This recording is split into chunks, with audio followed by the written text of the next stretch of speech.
बिस्मिल्लाहिर्रहमानिर्रहीम। शुरू करती हूँ अल्लाह के नाम से जो बड़ा मेहरबान निहायत रहम वाला है। अस्सलाम वालेकुम जी, उम्मीद है आप सब ठीक होंगे। मैं आज आपको सुनाने वाली हूँ 100 ऊँटों की कुर्बानी की हकीकत। हजरत अब्दुल मुत्तलिब को ये हुक्म उस वक्त दिया गया जब वो अपनी मन्नत भूल चुके थे। पहले ख्वाब में उनसे कहा गया मन्नत पूरी करो। उन्होंने एक मेंढा ज़िबा करके गरीबों को खिला दिया। फिर ख्वाब आया उससे बड़ी पेश करो। उस मर्तबा उन्होंने एक बैल ज़िबा कर दिया। ख्वाब में फिर यही कहा गया उससे भी बड़ी पेश करो। अब उन्होंने ऊंट ज़िबा किया। फिर ख्वाब आया उससे भी बड़ी चीज पेश करो। उन्होंने पूछा उससे बड़ी चीज क्या है? तब कहा गया अपने बेटों में से किसी को ज़िबा करो जैसा कि तुमने मन्नत मानी थी। अब उन्हें अपनी मन्नत याद आई। अपने बेटों को जमा किया, उनसे मन्नत का जिक्र किया। सबके सर झुक गए। कौन खुद को ज़िबा करवाता? आखिर अब्दुल्लाह बोले, अब्बा जान आप मुझे ज़िबा करें। ये सबसे छोटे थे, सबसे खूबसूरत भी थे। सबसे ज्यादा मोहब्बत भी हजरत अब्दुल मुत्तलिब को उन्हीं से थी, लिहाजा उन्होंने कुरान दाजी करने का इरादा किया। तमाम बेटों के नाम लेकर करार डाला गया। हजरत अब्दुल्लाह का नाम निकला। अब उन्होंने छुरी ली। हजरत अब्दुल्लाह को बाजू से पकड़ा, उन्हें ज़िबा करने के लिए नीचे लिटा दिया। जो ही बाप ने बेटे को लिटाया, अब्बास से जब्त ना हो सका। फौरन आगे बढ़े और भाई को खींच लिया। उस वक्त ये खुद भी छोटे से थे। इधर बाप ने हजरत अब्दुल्लाह को खींचा। उस खींचातानी में हजरत अब्दुल्लाह के चेहरे पर खराशें भी आईं। उन खराशों के निशानात मरते दम तक बाकी रहे। उसी दौरान बनु मखजूम के लोग आ गए। उन्होंने कहा, आप इस तरह बेटे को ज़िबा ना करें, उसकी माँ की जिंदगी खराब हो जाएगी। अपने रब को राजी करने के लिए बेटे का फिदिया दे दें। अब सवाल ये था कि फिदिया क्या दिया जाए। उसकी तरकीब ये बताई गई कि कागज के एक कागज पर 10 ऊंट लिखे जाएं। दूसरी पर हजरत अब्दुल्लाह का नाम लिखा जाए। अगर 10 ऊंट वाली पर्ची निकले तो 10 ऊंट कुर्बान कर दिए जाएं। अगर हजरत अब्दुल्लाह वाली पर्ची निकले तो 10 ऊंट का इजाफा कर दिया जाए। फिर 20 ऊंट वाली पर्ची और हजरत अब्दुल्लाह वाली पर्ची डाली जाए। अब अगर 20 ऊंट वाली पर्ची निकले तो 20 ऊंट कुर्बान कर दिए जाएं, वरना 10 ऊंट और बढ़ा दिए जाएं। इसी तरह 10-10 करके ऊंट बढ़ाते जाएं। हजरत अब्दुल मुत्तलिब ने ऐसा ही किया। 10-10 ऊंट बढ़ाते चले गए। हर बार हजरत अब्दुल्लाह का नाम निकलता चला गया। यहाँ तक ऊंटों की तादाद 100 तक पहुंच गई। तब कहीं जाकर ऊंटों वाली पर्ची निकली। उस तरह उनकी जान के बदले 100 ऊंट कुर्बान किए गए। हजरत अब्दुल मुत्तलिब को अब पूरी तरह इत्मीनान हो गया कि अल्लाह ताला ने हजरत अब्दुल्लाह के बदले 100 ऊंट की कुर्बानी मंजूर कर ली है। उन्होंने काबे के पास 100 ऊंट कुर्बान किए और किसी को खाने से ना रोका। सब इंसानों, जानवरों और परिंदों ने उनको खाया। इमाम ज़हरी कहते हैं कि हजरत अब्दुल मुत्तलिब पहले आदमी थे जिन्होंने आदमी की जान की कीमत 100 ऊंट देने का तरीका शुरू किया। उससे पहले 10 ऊंट दिए जाते थे। उसके बाद ये तरीका सारे अरब में जारी हो गया। गोया कानून बन गया कि आदमी का फिदिया 100 ऊंट है। नबी करीम सल्लल्लाहु अलैहि वसल्लम के सामने जब ये जिक्र आया तो आपने इस फिदिया की तस्दीक फरमाई, यानी फरमाया कि ये दुरुस्त है।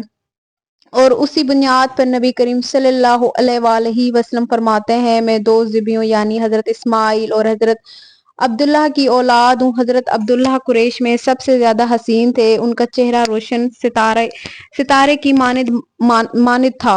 कुरैश की बहुत सी लड़कियां उनसे शादी करना चाहती थी, मगर हजरत अब्दुल्लाह की शादी बीबी आमना से हो गई।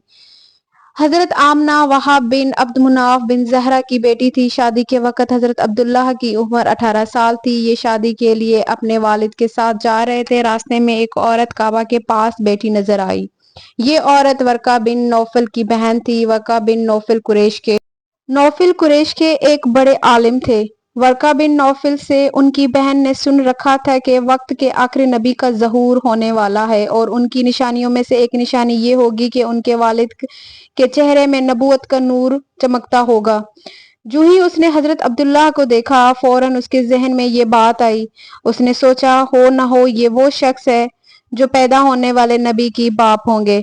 चुनाचा उसने कहा, अगर तुम मुझसे शादी कर लो तो मैं बदले में तुम्हें इतने ही ऊंट दूंगी जितने तुम्हारी जान के बदले में ذبح کیے گئے تھے۔ اس پر انہوں نے جواب دیا، میں اپنے باپ کے ساتھ ہوں، ان کی مرضی کے خلاف کچھ نہیں کر سکتا، نہ ان سے الگ ہو سکتا ہوں، اور میرے والد باعزت آدمی ہیں، اپنی قوم کے سردار ہیں۔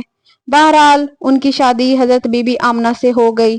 آپ قریش کی عورتوں میں نسب اور مقام کے اعتبار سے افضل تھی۔ حضرت آمنہ حضرت عبداللہ کے گھر آ گئیں۔ آپ فرماتی ہیں، جب میں ماں بننے والی ہوئی تو میرے پاس ایک شخص آیا، یعنی ایک فرشتہ انسانی شکل میں آیا۔ اس وقت میں جاگنے اور سونے کی درمیانی حالت میں تھی۔ عام طور پر اس حالت کو غنودگی کہا جاتا ہے۔ اس نے مجھ سے کہا، تمہیں معلوم ہے تم اس امت کی سردار اور نبی کریم صلی اللہ علیہ وسلم کی ماں بننے والی ہو۔ اس کے بعد وہ پھر اس وقت آیا جب نبی کریم صلی اللہ علیہ وآلہ وسلم پیدا ہونے والے تھے۔ اس مرتبہ اس نے کہا، جب تمہارے ہاں پیدائش ہو تو کہنا، میں اس بچے کے لیے اللہ کی پناہ چاہتی ہوں ہر حسد کرنے والے کے شر اور برائی سے۔ پھر تم اس بچے کا نام محمد صلی اللہ علیہ وآلہ وسلم رکھنا، کیونکہ ان کا نام تورات میں احمد ہے اور زمین اور آسمان والے ان کی تعریف کرتے ہیں، جبکہ قرآن میں ان کا نام محمد ہے اور قرآن ان کی کتاب ہے۔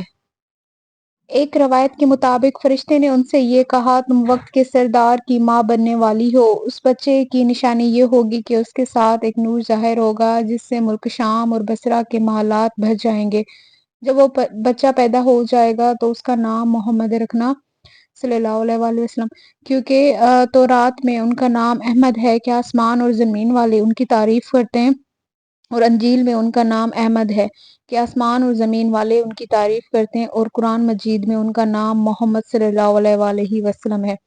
حضرت عبداللہ کے چہرے میں جو نور تھا، شادی کے بعد وہ بی بی آمنہ کے چہرے میں آ گیا تھا۔ امام زہری فرماتے ہیں، حاکم نے یہ روایت بیان کی ہے اور اس کو صحیح قرار دیا ہے کہ صحابہ رضی اللہ عنہ نے حضور کریم صلی اللہ علیہ وآلہ وسلم سے عرض کیا، اے اللہ کے رسول، ہمیں اپنے بارے میں کچھ بتائیں۔ آپ صلی اللہ علیہ وآلہ وسلم نے ارشاد فرمایا، میں اپنے باپ ابراہیم کی دعا ہوں، اپنے بھائی عیسیٰ کی بشارت ہوں اور خوشخبری ہوں۔ جب میں اپنی والدہ کے شکم میں آیا تو انہوں نے دیکھا گویا ان سے ایک نور ظاہر ہوا ہے جس سے ملک شام میں بصرہ کے محلات روشن ہو گئے۔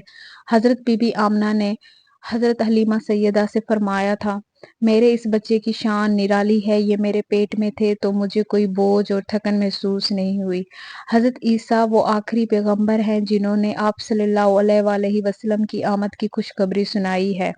اس بشارت کا ذکر قرآن مجید میں بھی ہے۔ سورہ صف میں اللہ تعالیٰ فرماتے ہیں، اور اسی طرح وہ وقت بھی قابل ذکر ہے جبکہ عیسیٰ ابن مریم نے فرمایا کہ اے بنی اسرائیل، میں تمہارے پاس اللہ کا بھیجا ہوا آیا ہوں کہ مجھ سے پہلے جو تورات آ چکی ہے میں اس کی تصدیق کرنے والا ہوں، اور میرے بعد جو ایک رسول آنے والے ہیں ان کا نام مبارک احمد ہوگا، میں ان کی بشارت دینے والا ہوں۔ اب چونکہ حضرت عیسیٰ علیہ السلام یہ بشارت سنا چکے تھے، اس لیے ہر دور کے لوگ آپ صلی اللہ علیہ وآلہ وسلم کی آمد کا بے چینی سے انتظار کر رہے تھے۔ ادھر آپ کی پیدائش سے پہلے حضرت عبداللہ انتقال کر گئے۔ سابقہ کتب میں آپ کی نبوت کی ایک علامت یہ بھی بتائی گئی ہے کہ آپ کے والد کا انتقال آپ کی ولادت سے پہلے ہو جائے گا۔ حضرت عبداللہ ایک تجارتی قافلے کے ساتھ تجارت کے لیے گئے تھے، اس دوران بیمار ہو گئے اور کمزور ہو کر واپس لوٹے۔ قافلہ مدینہ منورہ سے گزرا تو حضرت عبداللہ اپنے ننھیال یعنی بنو نجار کے ہاں ٹھہرے۔ ان کی والدہ بنو نجار سے تھیں، ایک ماہ تک بیمار